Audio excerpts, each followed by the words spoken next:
जी हाँ, तो दोस्तों स्वागत है आप सभी का आपके अपने YouTube channel the goal focus में। दोस्तों 2025 बोर्ड एग्ज़ाम के लिए आज हम लोग पढ़ने वाले हैं सब्जेक्ट हिंदी का, और हिंदी सब्जेक्ट के कुछ महत्वपूर्ण ऑब्जेक्टिव प्रश्न को देखेंगे जो आपके बोर्ड एग्ज़ाम के लिए इस बार के लिए रामबाण रहेगा। और ये वैसे प्रश्न हैं जो लगातार पिछले कई वर्षों से एग्ज़ाम में पूछे जा चुके हैं और पूछे जाने वाले हैं। MVVI प्रश्न में से है और आप लोग इसको नोट करते चलिएगा और लगातार ध्यान में रखते चलिएगा ऐसे प्रश्नों को। चलिए बिना किसी देर किए हुए वीडियो को शुरुआत करते हैं। पहला प्रश्न है, प्रियतम का स्त्रीलिंग क्या होगा? जब आप लोग लिंग पढ़े होंगे, चैप्टर टॉपिक जब सर जी पढ़ाए होंगे आप लोग को, तो इसमें बताए होंगे स्त्रीलिंग पुल्लिंग के बारे में दिया गया। प्रियतम का स्त्रीलिंग क्या होगा? ऑप्शन है प्रेमिका, प्रिया, प्यारी, प्रियतमा। तो इसका सही आंसर हो जाएगा प्रियतमा। ऑप्शन नंबर डी इसका सही आंसर होगा। साथियों आगे बढ़ते हैं। अगला नंबर प्रश्न है मेरा, मदन ने कासू के कितने दांत तोड़ डाले थे? ऑप्शन है 3, 1, 4, 2। तो इसका सही आंसर हो जाएगा 2। मदन और कासू में जब झगड़ा हुआ था तो उसको जो है 2 दांत जो है तोड़ दिया था।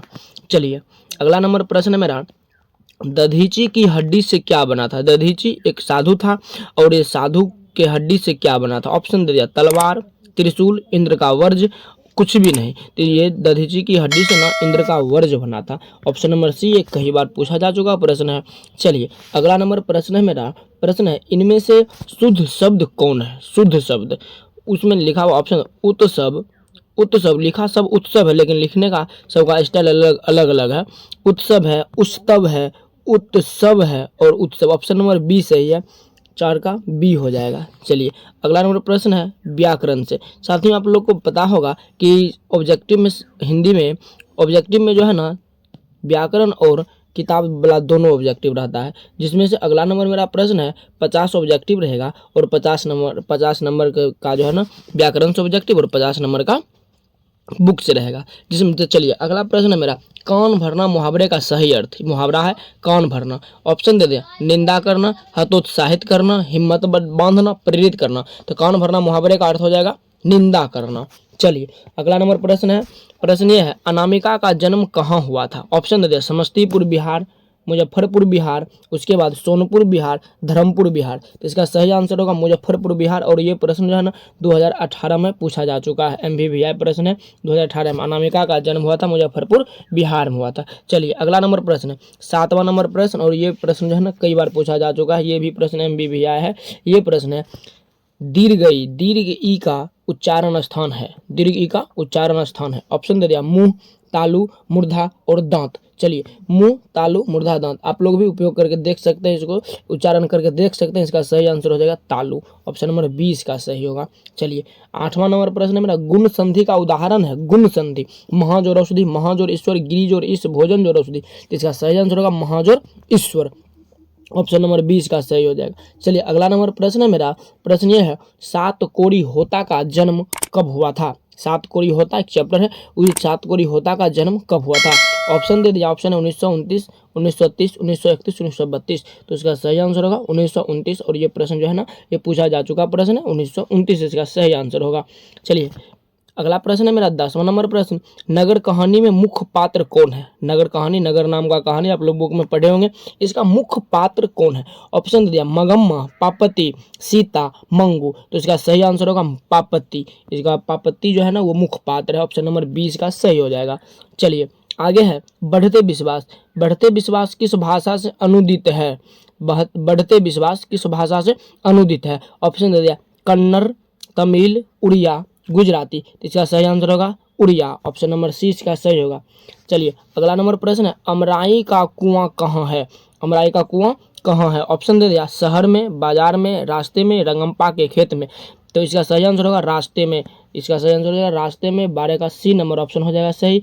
चलिए अगला नंबर है, सात कोरी होता कथाकार है, कथाकार हैं कहाँ के हैं? ऑप्शन दिया, पंजाब के, गुजराती, उड़िया, हिंदी। किस कहाँ की मतलब कि किस भाषा के कथाकार हैं? ऑप्शन के अनुसार मारेंगे तो इसका ऑप्शन हो जाएगा उड़िया के, ये उड़िया भाषा में जो है ना लिखल गया था। चलिए अगला नंबर प्रश्न है मेरा, आध्यात्मिक शिक्षा से गांधी जी का क्या अभिप्राय है। ये गांधी शिक्षा और ध्येय गांधी जी वाला चैप्टर को पढ़े होंगे तो ये उस चैप्टर से ऑब्जेक्टिव लिया गया है। आध्यात्मिक शिक्षा से गांधी जी का क्या अभिप्राय है। ऑप्शन है पुस्तक की शिक्षा, यात्रों की शिक्षा, बुद्धि की शिक्षा, हृदय की शिक्षा। तो इसका सही आंसर होगा हृदय की शिक्षा। ऑप्शन नंबर डी इसका सही आंसर हो जाएगा। ऑप्शन नंबर डी बिल्कुल सही आंसर है, ऑप्शन नंबर डी। चलिए साथियों ये प्रश्न है 15वां नंबर प्रश्न और ये प्रश्न इस वर्ष के लिए काफी इंपोर्टेंट होने वाला है। प्रश्न है आबिन्यू में 19 दिनों के प्रवास के दौरान लेखक ने कितने गद्य की रचना की थी। ऑप्शन है 27, 28, 29 और 30। तो इसका सही आंसर होगा 27 गद्य की रचना उन्होंने किया था। चलिए अगला नंबर प्रश्न है, धरती कब तक घूमेगी किस भाषा से अनुदित कहानी है। ये किस भाषा से लिया गया है धरती कब तक घूमेगी। ऑप्शन है उड़िया, गुजराती, राजस्थानी और कन्नड़। तो इसका सही आंसर हो जाएगा राजस्थानी। ऑप्शन नंबर सी इसका सही आंसर हो जाएगा, ऑप्शन नंबर सी। ठीक है अगला नंबर प्रश्न है, पापत्ती को कौन सा रोग था। ऑप्शन है टिटनस, हैजा, कैंसर, मोनिजाइटिस। तो इसका सही आंसर हो जाएगा मोनिजाइटिस। पापत्ती को मोनिजाइटिस नामक रोग था। ऑप्शन नंबर डी इसका सही आंसर हो जाएगा। चलिए अगला नंबर प्रश्न है, बीरेन डंगबाल को किस कृति के लिए साहित्य अकादमी पुरस्कार मिला था। 18वां नंबर प्रश्न और ये प्रश्न इंपोर्टेंट है, ये प्रश्न पूछा जा चुका है कई बार। बीरेन डंगबाल को किस कृति के लिए साहित्य अकादमी पुरस्कार मिला, इस वर्ष के लिए भी इंपोर्टेंट हो सकता है। ऑप्शन इसी दुनिया में, दुष्चक्र में सृष्टा, पहल पुस्तिका, कवि ने कहा। तो इसका सही आंसर होगा दुष्चक्र में सृष्टा। चलिए 19वां नंबर मेरा प्रश्न है, आदर्श समाज स्वतंत्रता, समानता, भ्रातृत्व पर आधारित होगा, ये चीज किसने कहा था। ऑप्शन दे दिया मैक्स मुलर, भीमराव अंबेडकर, बिरजू महाराज और अज्ञ। तो इसका सही आंसर हो जाएगा भीमराव अंबेडकर। इस बात को भीमराव अंबेडकर ने बताया था। ठीक है अगला नंबर प्रश्न है, डॉक्टर भीमराव अंबेडकर बेरोजगारी का प्रमुख और अप्रत्यक्ष कारण किसे मानते हैं। ये क्वेश्चन बहुत बार पूछा जा चुका है, ये काफी इंपोर्टेंट प्रश्न है और इस बार के लिए भी ये प्रश्न MVVI बनने वाला है। चलिए ध्यान में रखेंगे। ऑप्शन दे दिया अशिक्षा को, जनसंख्या को, जाति प्रथा को, उद्योग धंधों की कमी को। इसका सही आंसर होगा जाति प्रथा को। बेरोजगारी का प्रमुख कारण उन्होंने जाति प्रथा को माना था। चलिए 21वां नंबर मेरा प्रश्न है, अंबेडकर की दृष्टि से भाईचारे का वास्तविक रूप कैसा होता है। ऑप्शन दे दिया दूध और शक्कर के मिश्रण की तरह, दूध और पानी के मिश्रण की तरह, तिल और तंडुल के मिश्रण की तरह, पानी और नमक के मिश्रण की तरह। तो इसका सही आंसर हो जाएगा ऑप्शन नंबर बी, दूध और पानी के मिश्रण की तरह। अंबेडकर की दृष्टि से भाईचारे का वास्तविक रूप दूध और पानी के मिश्रण की तरह होता है। आप लोग भी जानते होंगे दूध और पानी को जब मिला दिया जाता है तो पता नहीं चलता है इसमें कि दूध कितना पानी कितना। चलिए अगला नंबर प्रश्न मेरा, मदन किसका पुत्र था। मदन जो था ये किसका पुत्र था। ऑप्शन दे दिया सेन साहब का, उसके बाद गिरधर का, सोफर का, सिंह साहब का। इसका सही आंसर हो जाएगा गिरधर का। वो मदन जो था वो गिरधर का पुत्र था। ऑप्शन नंबर 20 का बिल्कुल सही आंसर हो जाएगा। चलिए अगला नंबर मेरा प्रश्न है, विष के दांत कैसी कहानी है और ये प्रश्न पूछा जा चुका है, ये प्रश्न MVVI है। ठीक है ना। 23 नंबर प्रश्न जो है, विष के दांत कैसी कहानी है। ऑप्शन दे दिया सामाजिक, ऐतिहासिक, धार्मिक, मनोवैज्ञानिक। इसका सही आंसर हो जाएगा मनोवैज्ञानिक। ऑप्शन नंबर डी इसका सही हो जाएगा। ठीक है साथियों अगला नंबर प्रश्न, प्रत्न मानव का अर्थ है। ऑप्शन दे दिया लघु मानव, महामानव, प्राचीन मानव, निर्धन मानव। इसका सही आंसर हो जाएगा ऑप्शन नंबर सी प्राचीन मानव। अगला नंबर प्रश्न, दोहा कोश किसकी रचना है। सरहपाद की, रसखान की, जीवनानंद दास की, गुरु नानक की।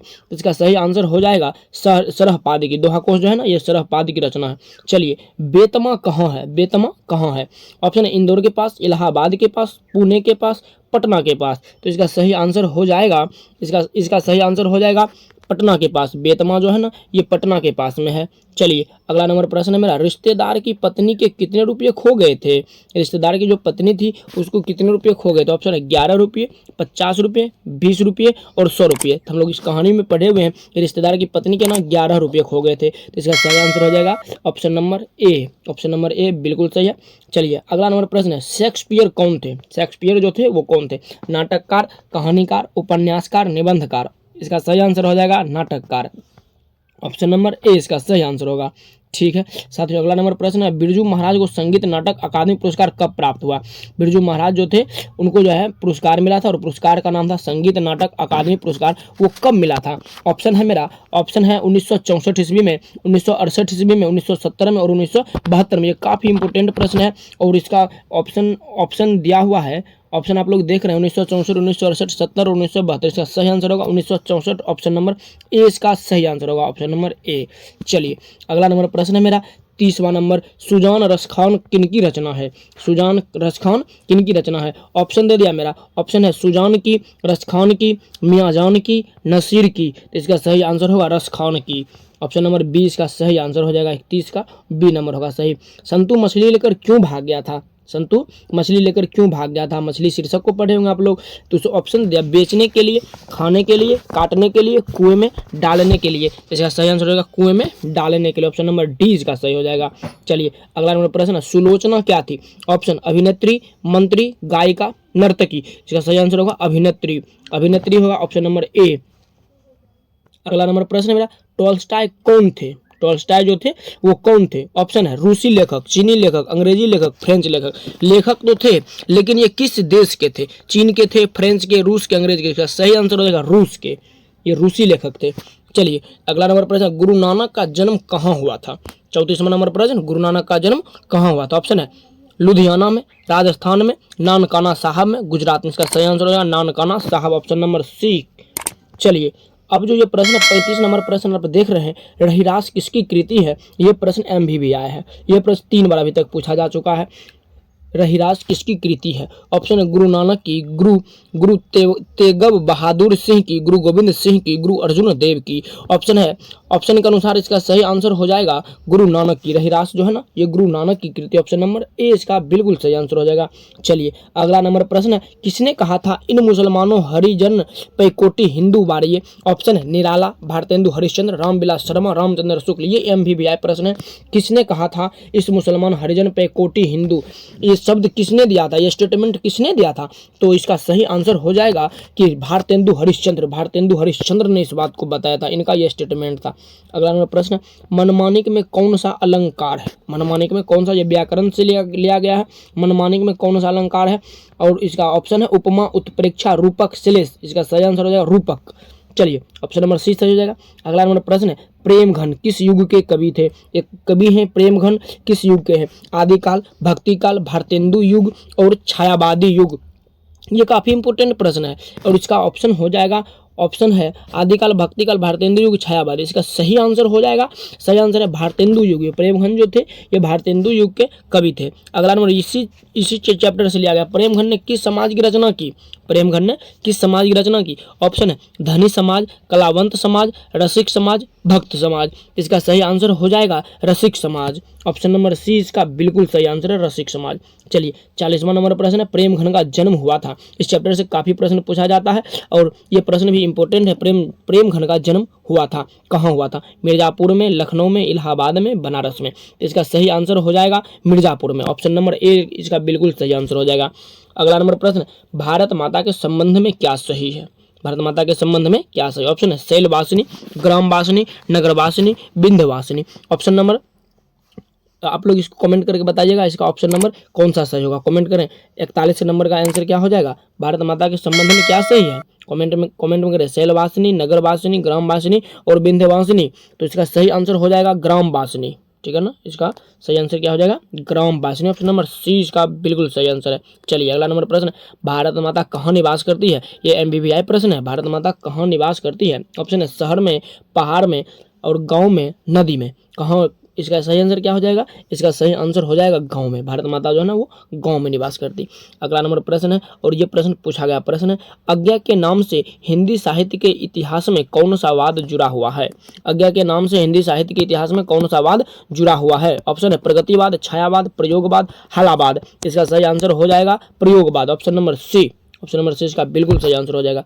अगला नंबर प्रश्न, कुंवर नारायण कैसे कवि थे? कुंवर नारायण जो थे वो कैसे कवि थे? रहस्यवादी, हालावादी, छायावादी, संवेदनशील। तो इसका सही आंसर हो जाएगा रहस्यवादी, ये रहस्यवादी कवि थे, ऑप्शन नंबर ए इसका बिल्कुल सही आंसर है।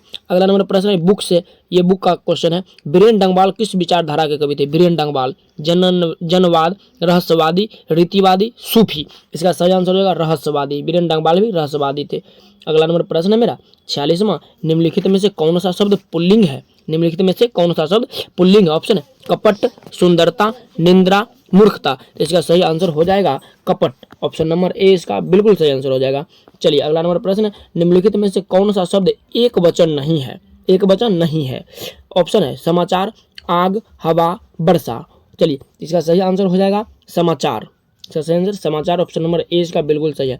ऑप्शन नंबर अगला नंबर प्रश्न है, वचन का क्या अर्थ होता है? वचन का अर्थ क्या होता है? कहना, संख्या, बताना, ये सभी। तो इसका सही आंसर होगा ये सभी। वचन का अर्थ ये सभी होता है, टोटल, ऑल टू ऑल। अगला नंबर प्रश्न है मेरा, जहां कर्ता स्वयं काम ना करके दूसरों को करने की प्रेरणा देता है वहां कौन सी क्रिया होगी? खुद कर्ता काम नहीं करेगा, दूसरों को प्रेरणा देगा, वह कौन सी क्रिया होगी? तो इसका सही आंसर हो जाएगा, इसका ऑप्शन पहले देखते हैं। ऑप्शन है प्रेरणार्थक क्रिया, सकर्मक क्रिया, संयुक्त क्रिया, रंजक क्रिया। ये काफी इंपोर्टेंट प्रश्न है साथियों। तो इसका सही आंसर हो जाएगा मेरा प्रेरणार्थक क्रिया। ऑप्शन नंबर ए इसका बिल्कुल सही आंसर हो जाएगा। ऑप्शन नंबर ए, बहुत इंपॉर्टेंट प्रश्न है ये। चलिए अगला नंबर प्रश्न है 50वां, बच्चे खेलते खलते थक गए, यह वाक्य किस क्रिया का उदाहरण है? ऑप्शन है प्रेरणार्थक क्रिया, समापिका क्रिया, असमापिका क्रिया, और अगला नंबर प्रश्न है मेरा संयुक्त क्रिया। तो इसका सही आंसर हो जाएगा असमापिका क्रिया। असमापिका क्रिया। हाँ अगला नंबर प्रश्न है, आराध्या बहुत तेज लड़की है। आराध्या बहुत तेज लड़की है, रेखांकित शब्द क्या है? रेखांकित शब्द ऑप्शन दे दिया, प्रविशेषण, विशेषण, संज्ञा, सर्वनाम। इसका सही आंसर हो जाएगा प्रविशेषण। विशेषण की विशेषता जो बताता है उसको अपना लोग प्रविशेषण के नाम से जानते हैं। चलिए अगला नंबर प्रश्न है, अंगार बरसना मुहावरे का क्या अर्थ है? अंगार बरसना। ऑप्शन है भयंकर क्रोध होना, सूखा पड़ना, मुसीबत आना, कड़ी धूप होना। तो इसका सही आंसर होगा कड़ी धूप होना। इसका सही आंसर कड़ी धूप होना। चलिए 53 नंबर प्रश्न है मेरा, दूसरे के बच्चे का पालन पोषण करने वाली स्त्री को क्या कहा जाता है? ऑप्शन है दाई, अनोन्य, धाय, भामिनी। इसका सही आंसर हो जाएगा धाय। चलिए ऑप्शन नंबर सी हो जाएगा इसका सही आंसर। अगला नंबर प्रश्न है, वह घर से बाहर गया, इस वाक्य में कौन सा कारक है? वह घर से बाहर गया, इस सेंटेंस पर फोकस कीजिए। वह घर से बाहर गया, इस वाक्य में कौन सा कारक है? ऑप्शन दे दिया, कर्ता, कर्म, करण, आपादान। तो इसका सही आंसर हो जाएगा आपादान। ऑप्शन नंबर डी इसका बिल्कुल सही आंसर होगा आपादान। अगला नंबर प्रश्न है, लंबोदर शब्द किस समास का उदाहरण है? लंबोदर आप लोग पढ़ेंगे, लंबोदर का संधि विच्छेद जब किया गया होगा तो इसमें लंब जोर उदर करके किया गया होगा, और इस संस्कृत से भी ये क्वेश्चन पूछा जाता है बहुत बार। इसका ऑप्शन दे दिया, द्वंद्व, द्विगु, बहुब्रीहि और कर्मधारय। इसका सही आंसर हो जाएगा बहुब्रीहि। ऑप्शन नंबर सी इसका बिल्कुल सही आंसर हो जाएगा। चलिए अगला नंबर प्रश्न है 56, दशमुख शब्द किस समास का उदाहरण है? ऑप्शन कर्मधारय, बहुब्रीहि, तत्पुरुष, द्विगु। तो इसका सही आंसर हो जाएगा बहुब्रीहि। इसका सही आंसर बहुब्रीहि हो जाएगा। अगला नंबर प्रश्न है, अनुवाद में कौन सा उपसर्ग है? उपसर्ग जो किसी शब्द से पहले जुड़ करके शब्द का अर्थ बदलेगा उसको उपसर्ग कहते हैं। तो अनुवाद में कौन सा उपसर्ग है? ऑप्शन अब, अनु, अन और अ। इसका सही आंसर हो जाएगा अनु। ये बहुत बार पूछा जा चुका प्रश्न है, इस बार के लिए भी एमबीवीआई रह सकता है। अगला नंबर प्रश्न, अर्थ का विपरीत क्या होगा? अर्थ का विपरीत बोले तो उल्टा, सार्थ, व्यर्थ, अनर्थ, अपसर, अपदर्थ। इसका सही आंसर अनर्थ हो जाएगा, अर्थ का अनर्थ। 59 नंबर मेरा प्रश्न है, विज्ञान में कौन सा प्रत्यय है? अन, विज्ञ, आन, वि। इसका सही आंसर हो जाएगा ऑप्शन नंबर सी आन। आज के क्लास का सबसे लास्ट प्रश्न है, इनमें पक्षी का पर्यायवाची कौन है? पक्षी का पर्यायवाची कौन है? ऑप्शन दे दिया, गरुड़, कबूतर, परिंदा, छिती। इसका सही आंसर हो जाएगा परिंदा। तो साथियों कमेंट करेंगे आपको ये वीडियो कैसा लगा। अगर अच्छा लगा होगा तो हमारे चैनल को सब्सक्राइब कीजिएगा, वीडियो को अत्यधिक शेयर कीजिएगा, और हम जो है ना आपको बोर्ड एग्जाम में टॉपर बना करके ही छोड़ेंगे। धन्यवाद।